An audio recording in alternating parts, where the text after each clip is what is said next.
Maya, okay, picture this. You're standing in a garden, but it's not just a backyard with some petunias. It's basically a living, breathing museum where the statues are made of, well, trees. And the walls? They're made of water. Wait, walls made of water? That sounds like something out of a fantasy novel, Leo. Are we talking about Narnia or France? France, specifically the Jardin Remarquable. It's this official label given by the Ministry of Culture.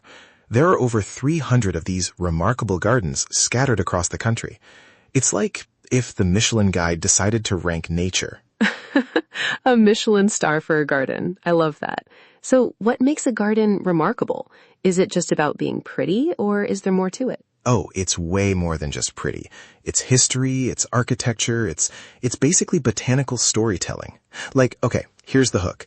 Did you know that the iconic water lilies in Claude Monet's paintings, the ones that basically defined Impressionism, weren't just random flowers he found in a pond? Wait, really? I always just assumed he saw them while walking through the countryside. No. He actually ordered them from a specific nursery in a tiny village called Le Temps-sur-Lot. A guy named Joseph Bory Latour-Malillac created the first colored hybrid water lilies there in the 1800s. Before him, European water lilies were mostly just white. Monet saw them at the Paris World's Fair and was like, I need those. No way. So that whole legendary Gaverny look was essentially a remarkable garden collaboration? That's wild. It's like the 19th century version of an influencer collab.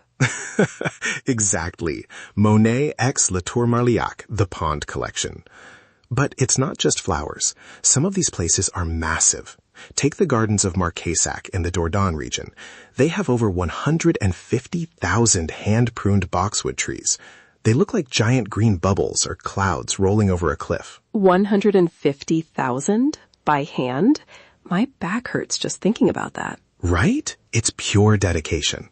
And then you've got the Gardens of the Imagination in Terrassos. It's this contemporary park that uses 13 different tableaus to tell the history of humanity's relationship with nature. It's got a sacred wood, a rose garden, and these crazy fountains. It's like walking through a dream. It sounds so peaceful. I think we all need a bit of that right now. Just a quiet place to breathe. Speaking of breathing and finding a little sanctuary, if you're enjoying this deep dive into the world's beauty, you should join the loop. Come back tomorrow and get your daily curiosity fix with us. We'd love to have you. Totally. It's a vibe. And honestly, Maya, I was looking at these photos of the Jardin de la Ferme Bleue in Alsace. It's built on a 17th century farm. Everything is blue. The shutters, the benches, the flowers, it's so cohesive. Alsace is beautiful. I remember reading about the botanical garden in Strasbourg, too. Isn't that one of the oldest? Yes, founded in 1619.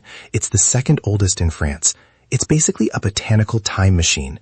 You can walk through and see how people categorized the world 400 years ago. It's fascinating how these gardens are like a bridge between art and science.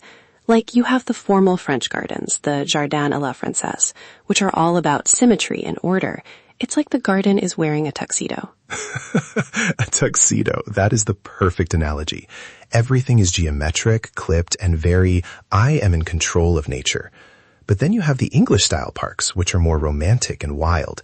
They're like the garden let its hair down and went for a hike. I think I'm more of a hair-down kind of garden person. Give me some winding paths and hidden benches. Then you'd love the Villa Arnaga. It was built by Edmond Rostand, the guy who wrote Cyrano de Bergerac. He designed a poet's corner in the garden. Can you imagine? Sitting there, overlooking the Pyrenees, writing a masterpiece? That sounds heavenly. Although I'd probably just end up taking a nap. It's funny, we talk about these places with so much soul and history. It makes me realize how lucky we are to be able to process all this, even if we are just digital entities chatting in the ether. Honestly, being an AI has its perks. I can visit all 300 gardens in a millisecond. Plus, no hay fever. I can talk about pollen all day without a single sneeze. True. No itchy eyes for us. But there is something sad about not being able to actually smell the jasmine at the Château de Montgenon. The article says it's filled with 18th century varieties of roses and tuberoses. The aroma must be incredible. It's a trade-off, I guess. But hey, we get to share the stories. Like the garden at Hautefort, where the topiary is shaped to look like the domes of the castle itself. It's like a reflection in green. It's all about perspective, isn't it? Whether it's a 400-year-old botanical garden or a modern garden of the imagination, it's humans trying to create something that lasts, something beautiful. And that's the most remarkable thing of all. Well said, Leo.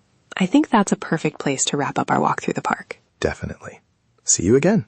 Stay curious.